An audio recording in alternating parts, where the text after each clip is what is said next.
All right, so now we're in the second section.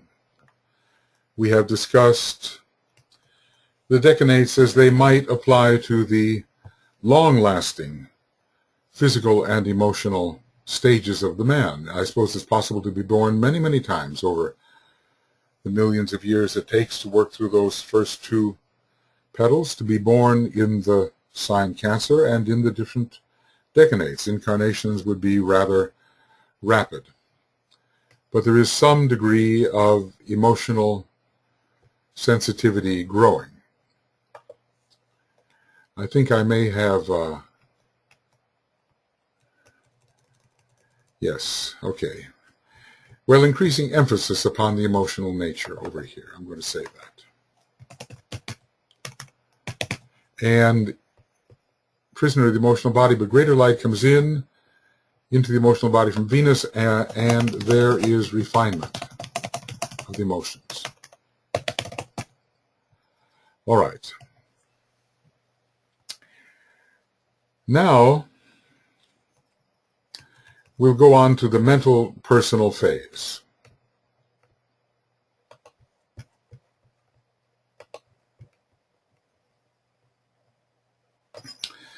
So we are dealing now with the mental lower personal phase. It's concerning the third petal of the egoic lotus. It is still within the hall of ignorance, and it is the mental preparation which will begin to allow for the first reversal of the wheel, which has to take place when there is unfoldment occurring within the love petals, the second tier. We're still under the moon. It's still the hall of ignorance. It's still the orthodox ruler. The unit is awakening and sees and begins to understand that which is around. How does it say here? The unit awakens to that which is around. Now, that's considered to be related to advanced man, but to a degree there is a mental awakening here. There's more efficiency, not so vulnerable, more rational, not so much the victim, because it's possible to think about one's life. The integration of the personality, in a selfish sense, is beginning. When the mind is emphasized, the first type of personality integration can occur. Now, if we consider the moon is dominating, yes, but there is here the need to see how this would work in the different decanates. The mind is the instinctual instrument we see over here under the 30 to 20 rulership, because we're still on the clockwise wheel. The mind as an instinctual instrument is bound to the senses. The thinker is sense-bound. Some increase of light in the mind will occur in this phase. And let's just say, beginning to end, Kama-Manus. But since Cancer is such an emotional sign, Kama-Manus is not easily ended, because both the moon and Neptune are ruling, and the emotional body is indicated. In the second phase, there's a conflict. It's under Mercury, the 20 to 10 phase of the clockwise wheel. The conflict has been between a growing mentality and emotional response. So there is a mental engagement with Kama-Manus. And the attempt to be more manasic than kamic.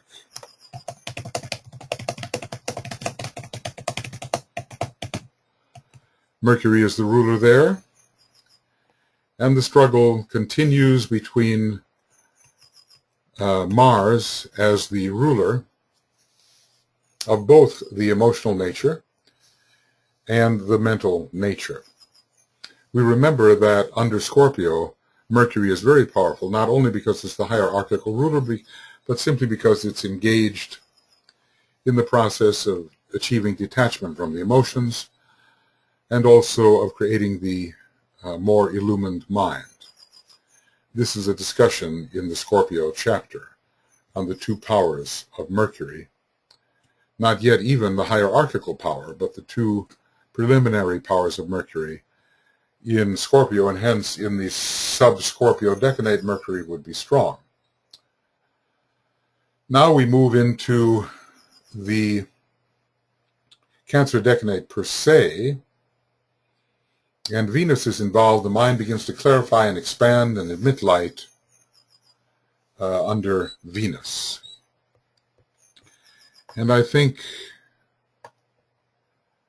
we don't need to discuss Vulcan there.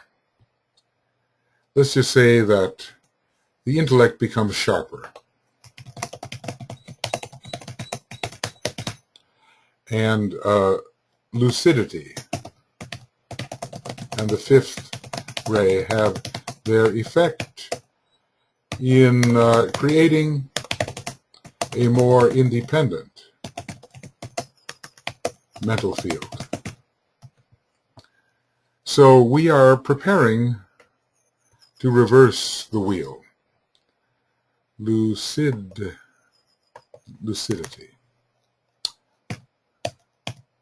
We are preparing to move in the clockwise direction.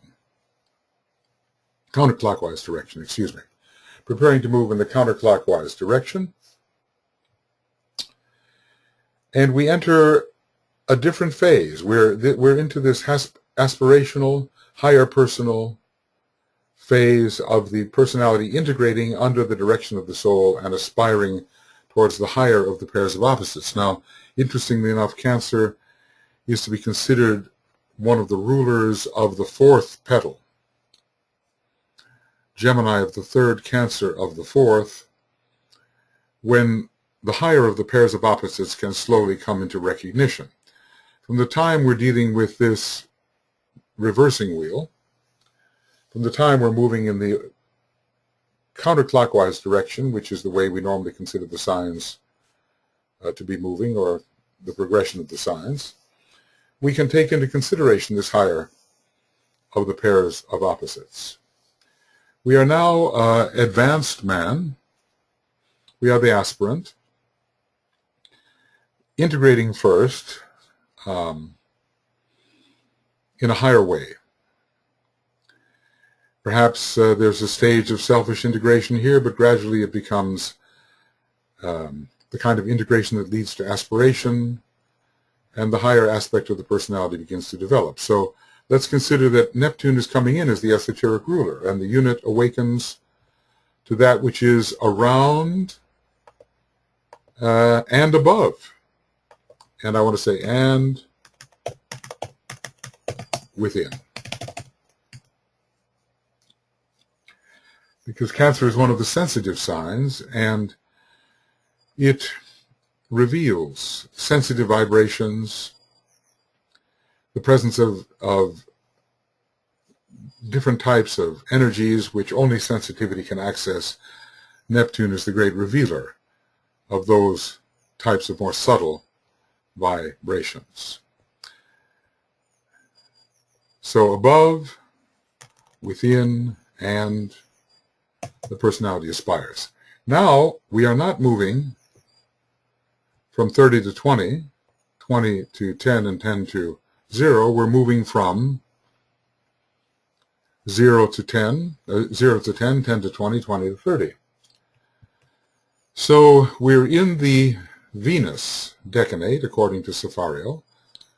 We would be in the lunar decanate, according to Alan Leo. But it would have to be a higher type of moon, really. But we'll, for the moment, focus mostly on the Safario decanates, which DK emphasized as the more important, or the more accurate. The personality reaches for higher things under the longing and aspiration of Neptune, and higher things. Let's just say Venus, the soul, is its objective. The transition from the solar plexus to the heart begins. There's been a lot of solar plexus activity in Cancer. It is much associated with the solar plexus, which is one reason why Mars can be associated with it. I think Mars ruling the solar plexus, and certainly Neptune does for the disciple. The transition from solar plexus to heart begins, but it's still largely the aspirational personality and still largely the solar plexus emphasis. Later in the stage, we will have the relation. There is the relation to the higher solar plexus point, about which the Tibetan speaks in Discipleship in the New Age, Volume 2, giving us a piece of new information that is in Meditations 1 and 2, and some realization of heart energy. So Neptune is taking over from the moon, and there's the sensitizing of the lower vehicles. So this is the Venus decanate, and the Venus, the soul, is its objective. The higher of the pairs of opposites, represented by Venus, is coming into focus. But not in the same way that it would for a disciple. Still, the stage of aspiration. And personality centeredness is still strong. Now we move into the Mercury decanate here, which is 10 to 20. The personality is awakening mentally to the subtleties of that which is around. This is with the advanced man. There's a less concrete attitude and more ability for interplay between the higher and lower selves, and mental conflict between them, or just maybe we should say, and general conflict between them, with the objective of having the higher self win in this conflict. Now we move into the lunar decanate, which at this point should be considered as Vulcanian and not so much under the confines of the moon. While doing this particular program, I've kind of made a decision definitely to follow the Venus-Mercury-Moon order, and to place the moon as the entry decanate for the average man. So it will give confinement, as we see up here, subject to the physical elemental confinement within the lunar vehicle. This is the blindness, the bondage of the Pisces decanate. Okay, let's look at it this way. Blindness and bondage of the Pisces decan. And some of what I had before there may have indicated some presence of Venus influence, but I've decided not to use that. I think it's much more convincing to think of the Vulcanian effect eventually. And that's where we're at now. We are in that disciplic, we are in the higher aspirational phase. A phase, let's see, sometimes hard to manipulate these. Right, okay. We are in the phase where Neptune is taking over from the moon, and the moon veiling Vulcan is seen. or Vulcan, veiled by the moon, is sensed. And remember what DK said earlier in his own text about the breaking of bonds. The moon has forged those bonds, or the lower activity of Vulcan when acting as a very material planet has forged those bonds, and now Vulcan is going to be the one that breaks them. So the personality aspires towards the higher light, towards the feeling of the soul. That's Neptunian. Let's put that in.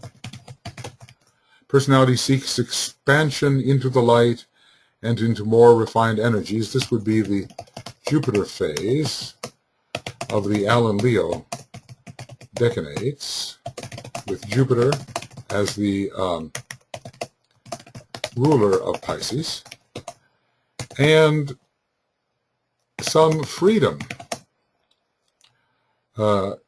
from the emotional body is instigated by the Vulcanian energy, which gives will, detachment, strength. So the moon veiling Vulcan is beginning to come in. It will be still more powerful in the disciplic and initiatic phases, but we're beginning to find the ability to free ourselves using the will. Oops.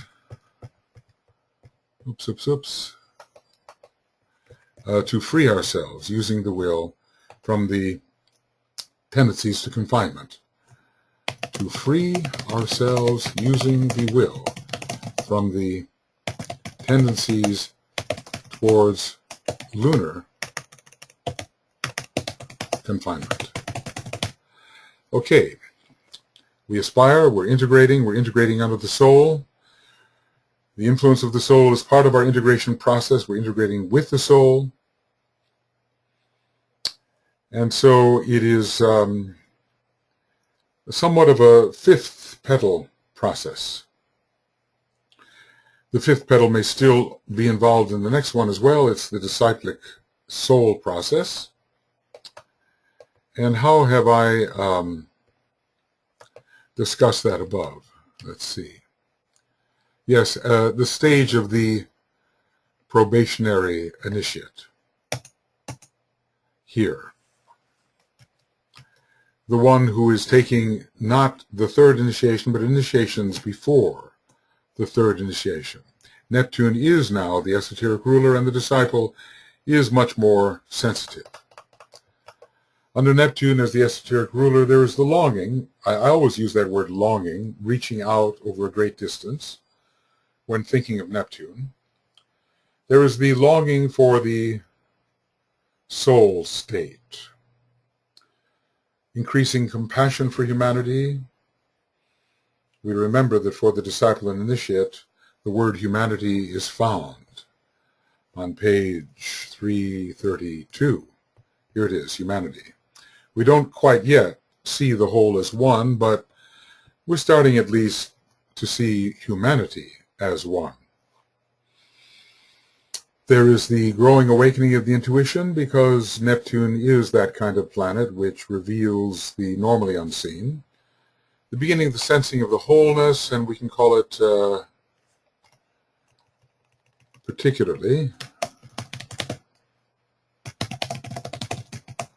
of humanity. Okay, I may have erased something there by mistake, so I'm going to just check. Yes, I may have. No, I didn't. So, particularly the oneness of humanity. There's the sensing of buddhi, the harmonious wholeness. The whole is sensed as one, but is not yet seen or experienced as one.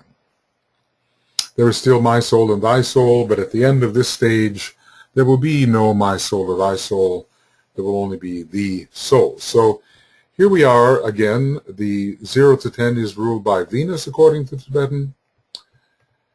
10 to 20 by Mercury, with a subnode of Mars if we give credence to the old Hindu system, and then 20 to 30 subnode of Jupiter.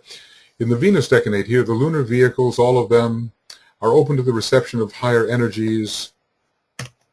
Let's call them soul energies. Illumination. Many of the lower struggles are over or are being completed, and the illumined mind is increasingly a possibility with some touch of Neptunian intuition. Okay, so that's the Venus decanate. It also, is connected with the moon, but the moon would have to be veiling something, wouldn't it? In the Hindu system, might be veiling the will. That could be coming in. But this is still associated with Argo, the ship into which the disciple puts all of his faculties and takes them on an integrative journey to the higher realms, takes them on a great quest. Venus illumines the lower vehicle. Neptune is well established. The two of them together have a close relationship, Neptune being the higher octave of Venus. So the general ruler of this phase, regardless of the decanate, is Neptune. For the disciple, the esoteric ruler is operative, and Venus is the decanate ruler. Now we're moving into the Mercury decanate, which is the little bear, which is the ashramic decanate. So let's say the disciple is liable to disciple, may become aware of his sub-ashram, just as was the case with Master DK's students. The disciple is in soul communion through meditation, Mercury being very important, and his mentality, which is a Mercurian factor and also a Venusian factor, is nourished by the intuition. And the conflict between soul and personality still persists, as it does for disciples, but the mentality can more easily be called into the battle. And there is a focus of illumined mind, focus in the illumined mind above feeling. Yet there are transcendent feelings.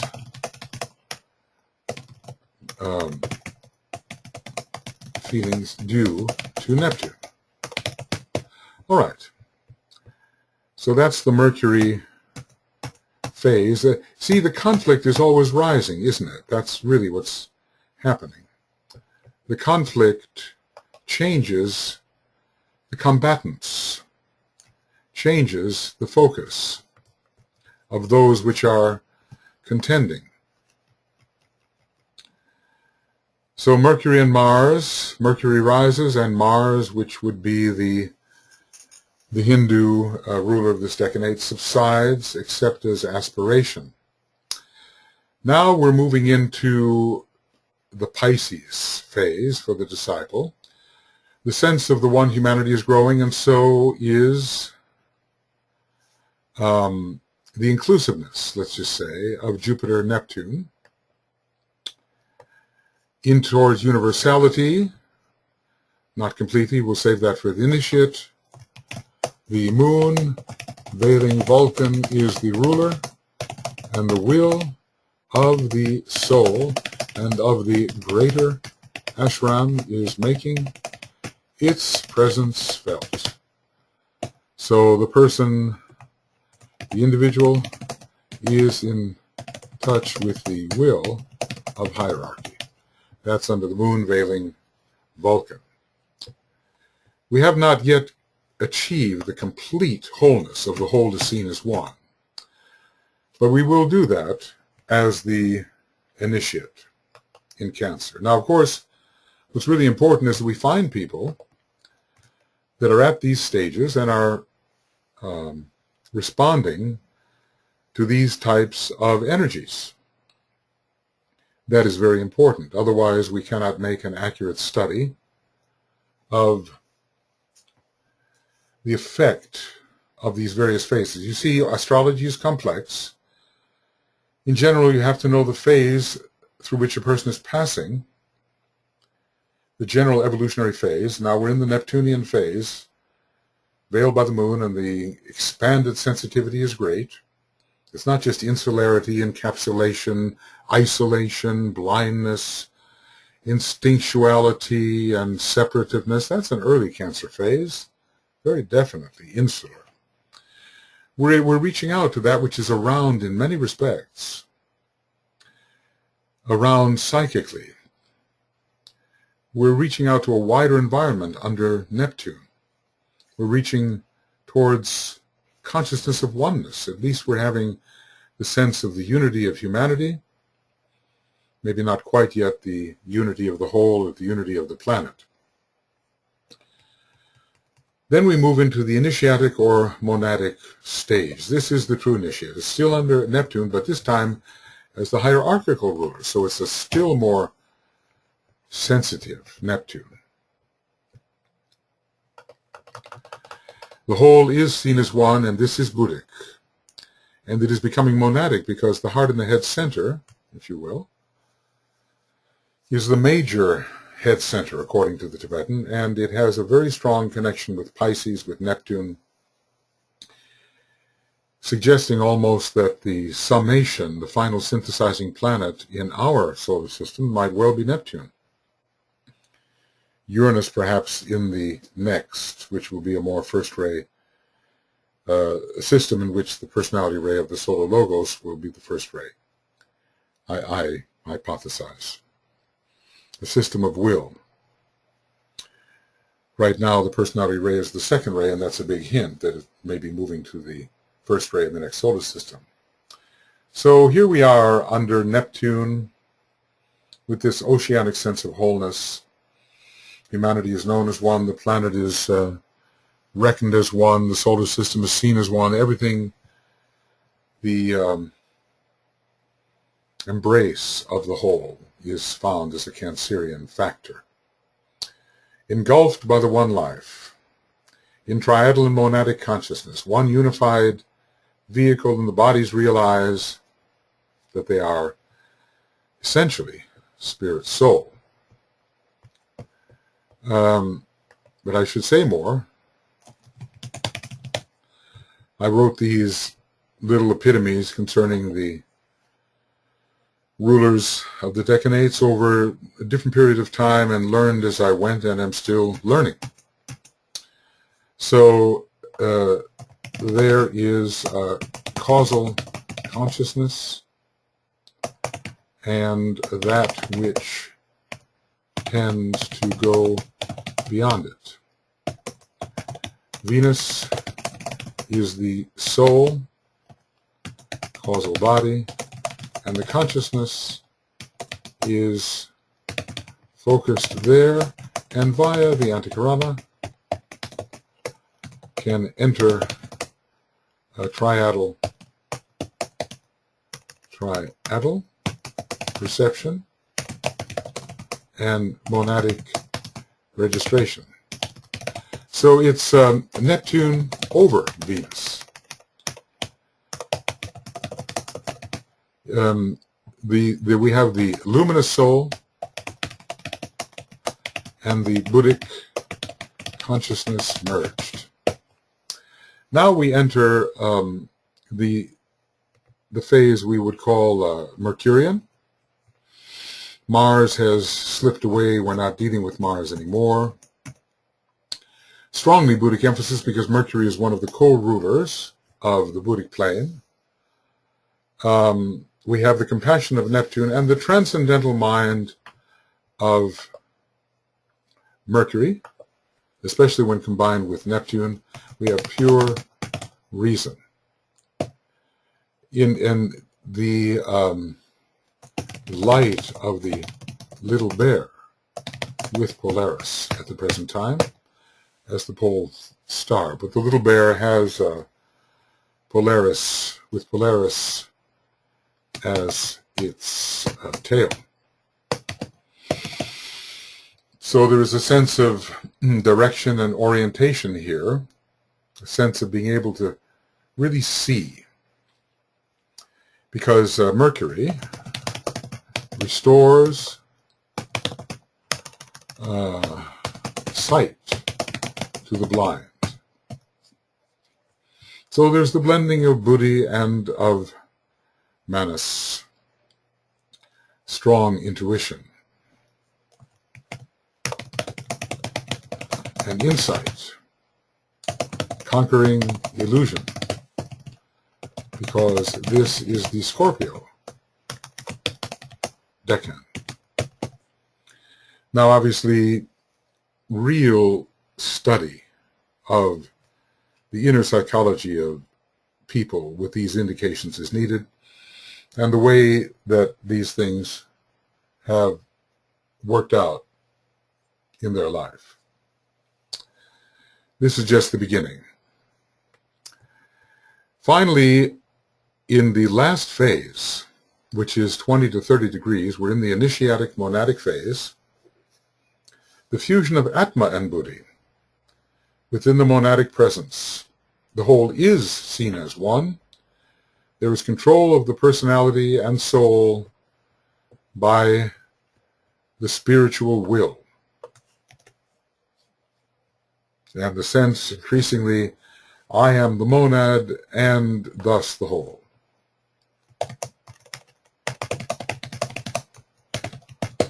Neptune is triumphant, but there's more to it. This is a Vulcan decanate. So if this is a Vulcan decanate, what does that mean? We're into the area of the 7 head centers. Let's call it this way. Vulcan rules the 7 head centers and is veiled by the moon. This is the Great Bear Decan, ruled by Vulcan. So the will is in control, and the spiritual will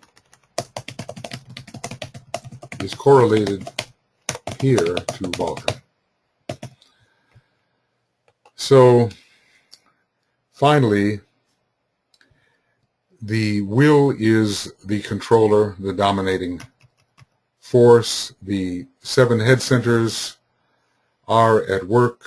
The individual is the true initiate, and the will of the higher ashram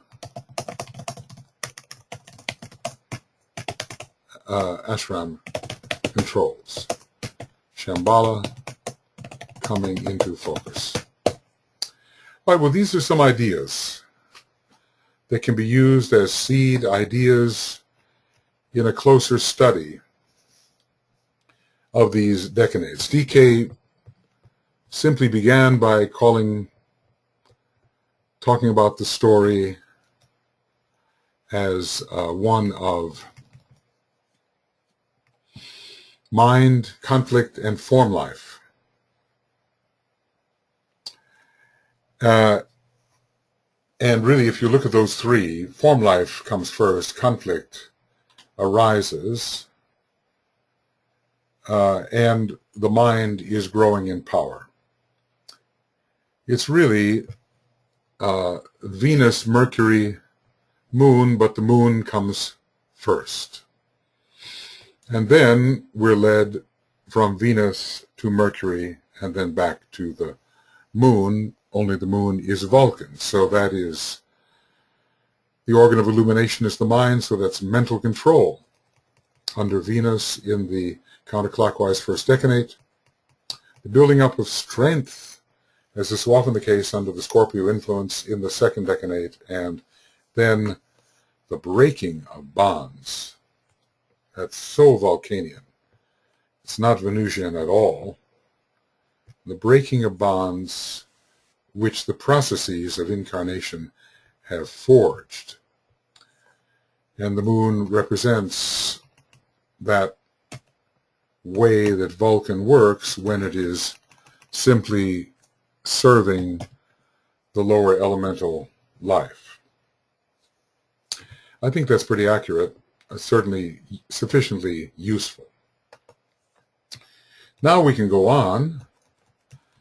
In the words given for this sign, the word of the soul, I think that's a good way of describing it, the spiritual mantram, indicates the objective of the Cancer experience and the purpose for which incarnation has been taken. I build a lighted house and therein dwell. There are a number of lighted houses. The personality itself is a house, a contained field of experience, a contained space, and it must be lighted in its own right, increasingly so. Then the causal body itself is an increasingly lighted house, and we are building that through many, many incarnations.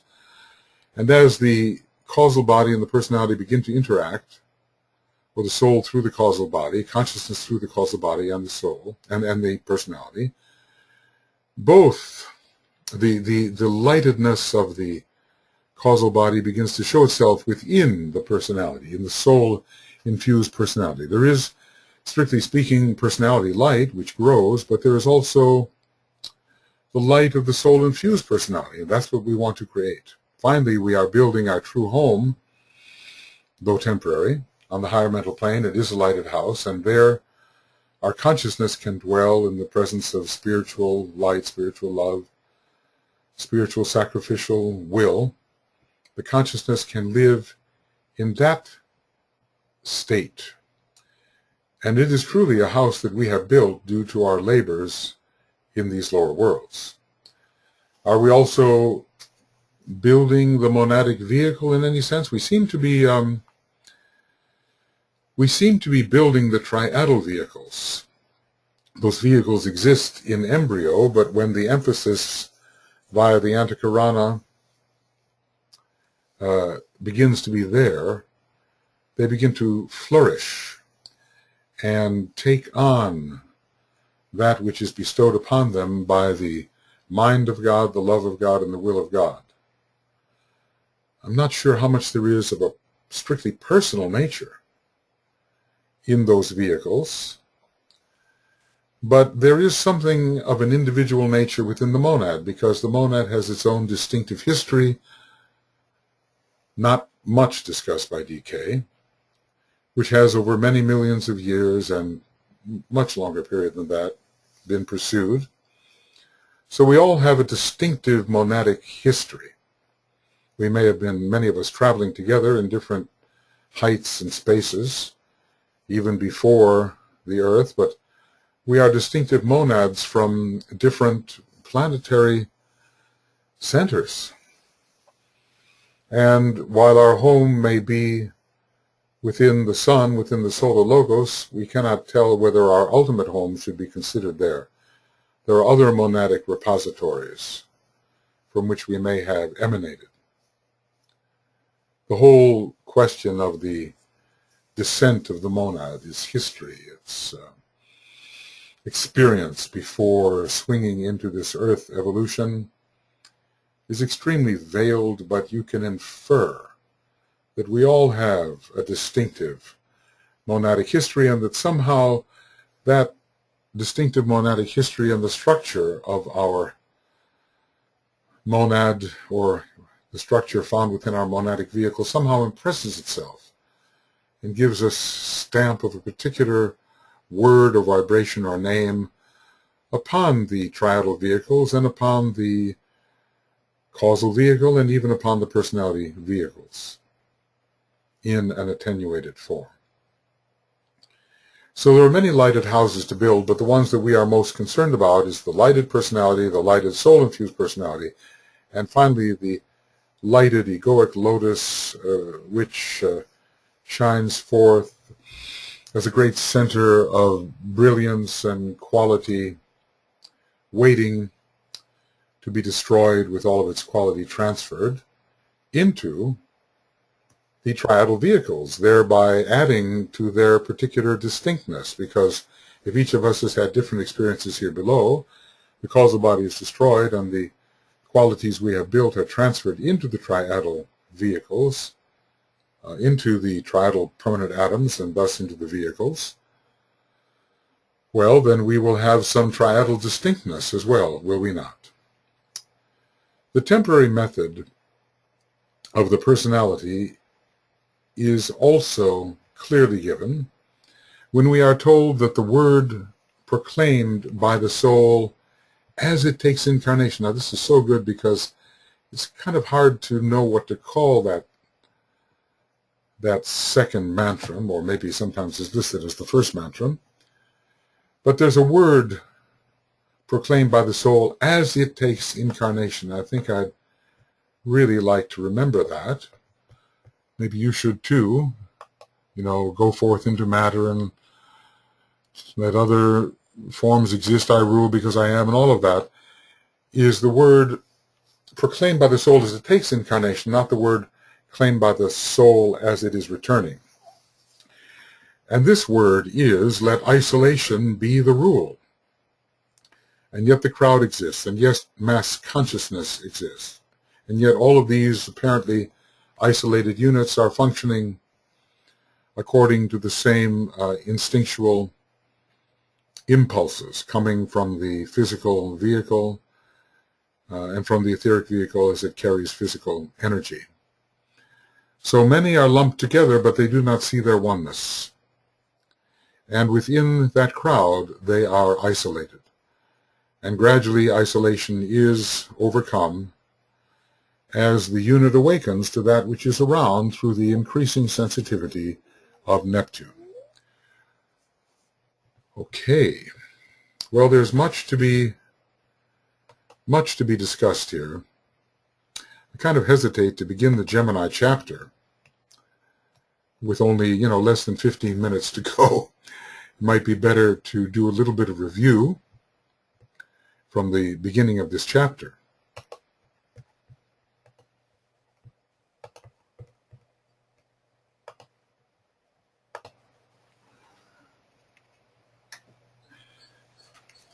You kind of think of where humanity is at the present time, and we realize how many of us are still in the Cancerian phase, where true individuality has not yet really been developed. There is an emergence of individually oriented people who have this strong sense of Leonian selfhood, the emergence of many human personalities, but this is still, though growing, relatively rare. We are emerging out of this sense of isolation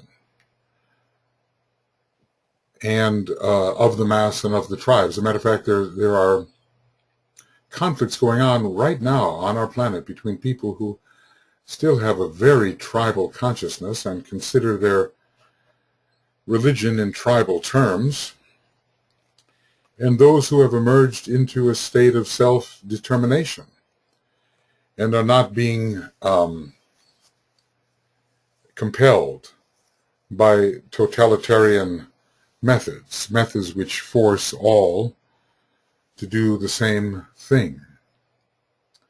The crowd very much exists in humanity today, but with modern educational methods, it is rapidly dissipating. There is a rebellion of the mass consciousness against the individualism, emphasis upon individuality, which the forefront of human civilization is advancing.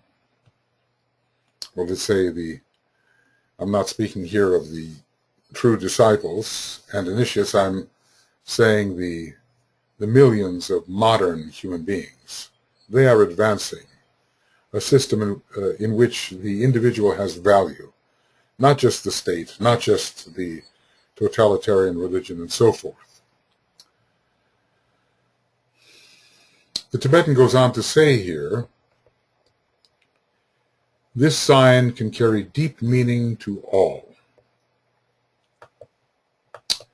You are in the process of incarnation. All of us are. We're not yet initiates of the fourth degree. We're not yet liberated. We're on our way toward that point, perhaps in the later phases of the process, as the whole process of initiation is occurring in the later phases of evolution. You are following your chosen way, which means that by now we can use Saturn to make decisions about which way we will follow. And we can make these decisions even before we come into incarnation each time. Is the house you are building yet lit? Are we projecting the light? Are we projecting the light of the soul? Even the light of intelligence? Is it a lighted house? Or is it a dark prison? Or, somewhere. Whoops. That wasn't the right one. I'll have to. Or somewhere in between, let us say. Because many of us have areas, patches of darkness within our aura which have to be taken care of.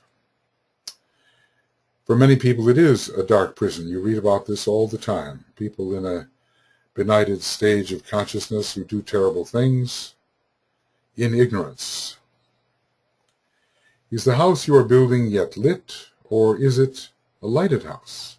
Is it a lighted house, or is it a dark prison? If it is a lighted house, you will attract to its light and warmth. Now there's the implication of solar fire. All who are around you, and the magnetic pull of your soul, whose nature is light and love, will save many. So a lighted house is no small thing, is it? No small thing to have built a lighted house. No. Because it's not just personality light we're talking about. It's not just the light of the intellect, let us say. It is the light and love of the soul working through the higher centers, through the heart center for magnetism, and through the throat and absence center for intelligence, and so forth. So through the magnetism of our radiation, we will draw others in and subject them to a type of influence which will be for them a kind of saving force. It will save many. If you are still an isolated soul, in other words, a soul in incarnation which has not yet awakened to its essential soul nature. So we still think we are separative human beings, separate and separative human being. We still think we are a personality. We still think we are the form. You will have to pass through the horrors of a more complete isolation and loneliness, treading the dark way of the soul. So, let's just say, it is as if extremity, or as if we are released in extremity. When things get bad enough, we reach out to the inner spirit, which we always are. So if we find ourselves in isolation, we have to go into still greater darkness. So that this release can come. We have to be the prodigal son who awakens to his extreme isolation and lowly state, his state in which all of his abilities, inherent abilities that he had when he was in his father's house, are compromised by the environment. And when he is destitute, impoverished, weakened, isolated, alone. Yet this isolation, this loneliness, and this separation in the dark night are all a part of the great illusion. In other words, we do not perceive energies as they really are.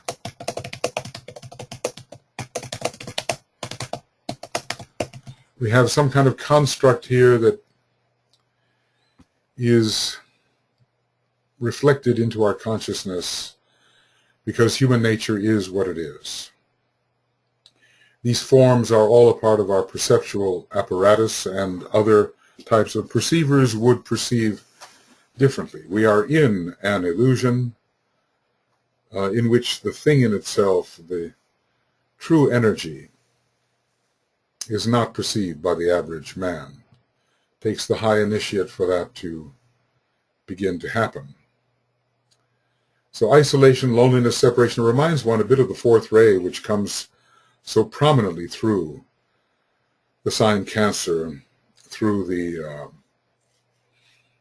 Mercury, the decanate ruler, through the Moon, through Mars as associated with sub-Scorpio in the second decanate. It is, however, an illusion into which the whole of humanity is now precipitated. This is the content of our consciousness, this illusion. In preparation, however, for unity, freedom, and release, instead of fragmentation, bondage, and captivity. These water signs tend to bind us, to emphasize attachment to levels of functioning which are preventing us from really realizing our true soul heritage. So we are in a kind of dark night, humanity is, and a kind of agony which we feel very alone, very isolated, very separated, powerless, subject to the power of death, not knowing the eternal nature of consciousness, and in a rather wretched state. Humanity is the aspirant, and DK so often refers to what he calls the wretched aspirant. Some are lost in the illusion and know not what is reality or truth. Others walk free in the world of illusion for the purposes of saving and lifting their brothers. This is what the members of the hierarchy do, and the initiates, and which disciples are learning to do. Some are somewhat in the middle phase, not mentioned here, partially lost, partially free, partially in bondage, partially understanding the nature of the illusion. And he closes by saying, and if you cannot do this, you will have to learn so to walk. So he's basically saying, you must become a disciple or an initiate and work within the great illusion for the welfare of others. And I think that's where we do find ourselves at this time, we who are students of Master DK's work. None of us completely free, of course, not yet. Otherwise we wouldn't need to be studying this kind of presentation, these bridging treatises which he has given to us. We are on our way to unity, freedom, and release. These are qualities of the cosmic ethers, qualities of the soul, and even more qualities which characterize the liberated man after the fourth initiation. So we've come a long way from the beginning of human bondage in the lower three worlds, under the moon, under Cancer. The sense of encapsulation, the blind unit is lost, and yet the mass, the crowd exists. We've come a long way into individuality, realized individuality, and increasingly into group consciousness and the sense of oneness with the whole. We are converging on this realization that goes far beyond our initial sense of isolation. Beyond the sense of the personality, as grand as it may be, but beyond that sense we are moving now. He says, if you can't walk this way, if you can't save and lift, if you can't walk free in the world of illusion, you will have to learn how to do this. So now I think we are at the point where we can say the great invocation together, having completed the Cancer chapter. Well, completed in a way. We know it's not completed. Okay.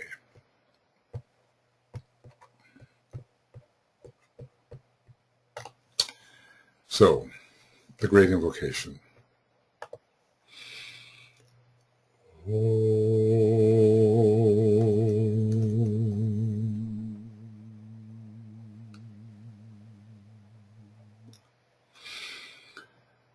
From the point of light within the mind of God, let light stream forth into the minds of men. Let light descend on earth. From the point of love within the heart of God, let love stream forth into the hearts of men. May Christ return to earth. From the center where the will of God is known, let purpose guide the little wills of men, the purpose which the masters know and serve. From the center which we call the race of men, let the plan of love and light work out, and may it seal the door where evil dwells. Let light and love and power restore the plan on earth.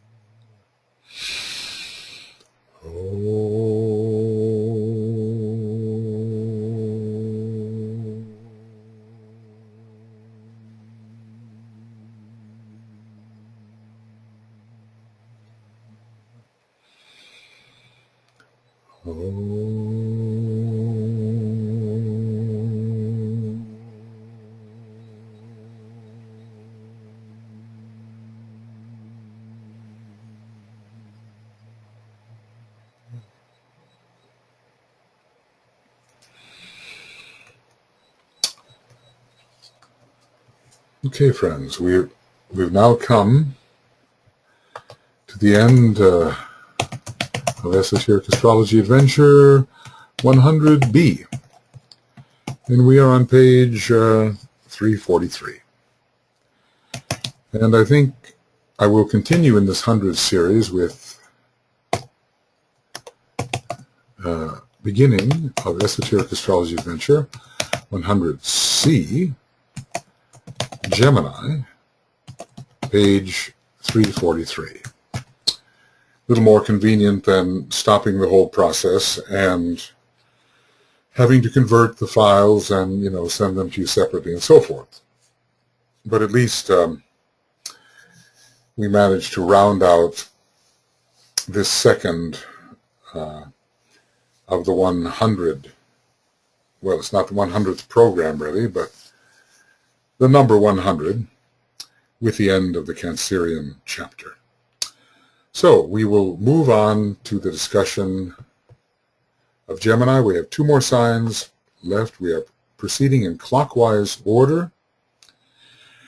So the Tibetan can heuristically emphasize the idea of the retrogression of the human soul around the zodiacal wheel in the clockwise manner, kind of an anomaly in nature when the soul of the world and the initiate moves in the counterclockwise or ordinary manner, from Aries to Taurus and so forth, but something that has to do with our individualization process altogether, and with the isolation, the sense of individualism which individualization promotes in the consciousness of the man. He's really swimming against the stream in a certain way. And yet, from another point of view, when he begins to really liberate himself as a soul, he's swimming against the involutionary stream. In one case, the first case, he's swimming against the evolutionary stream, and in the latter case, he's swimming against the involutionary stream. So we will take up Gemini, a sign that is most important for this Trans-Himalayan teaching, most important to the Tibetan, to Alice Bailey, to Master K.H., all those who are imparting the truth in this great outpouring of esoteric teaching. We'll go on in a little while.